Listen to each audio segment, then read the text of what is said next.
over the last 20, 25 years, it became very common to have this idea of the corporate campus, right? And you know, sort of Google maybe, you know, really kind of, you know, crystallized that in the culture.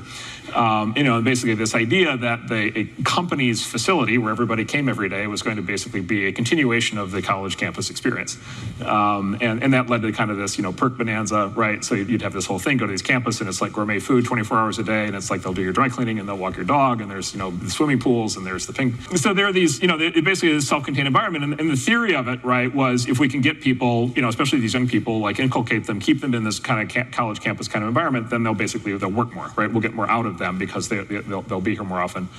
You know, it's basically everything up to not usually including the actual bed. And so as a consequence, you had this thing where sort of young adults kind of stayed in this corporate campus environment, and then as a consequence, they had this incredible community, right? They had this incredible environment, right, where they have, you know, all these friends, coworkers, colleagues, you know, their teammates, other people who work at the same company, they're going to lunch, going to dinner, and then you basically like drop COVID into that model and you just like detonate it, right? Which is what's happened, right? And then all of a sudden, the experience of a kid going through that, all of a sudden, it's like, nope, you don't get that. What you get is you get to sit in your studio apartment, right, in front of your laptop, right, and good luck, right? And you're like cut off from everything else, and like you've got DoorDash, and you've got Tinder, and like that's your life, and like that is not the same thing. You know, the spirit is like Elvis has left the building for these kinds of environments. Like this is not the way that most companies are going to operate.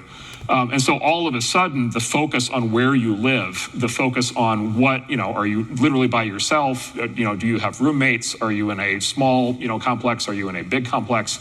Do you have any sense of connection whatsoever? Do you know who your neighbors are?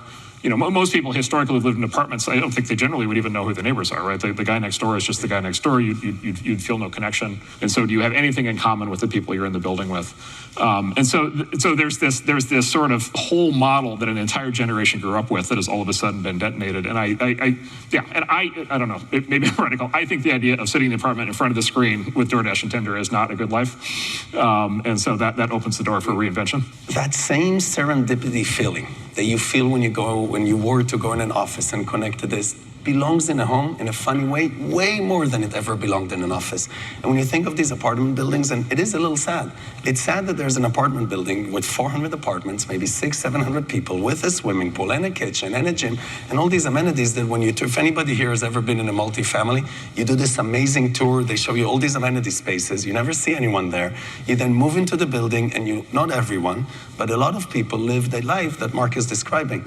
And that's sad because I don't think human connection thrives. I actually think, I'm so happy we're here face to face. And COVID was obviously a horrible thing, but also a miracle at the same time.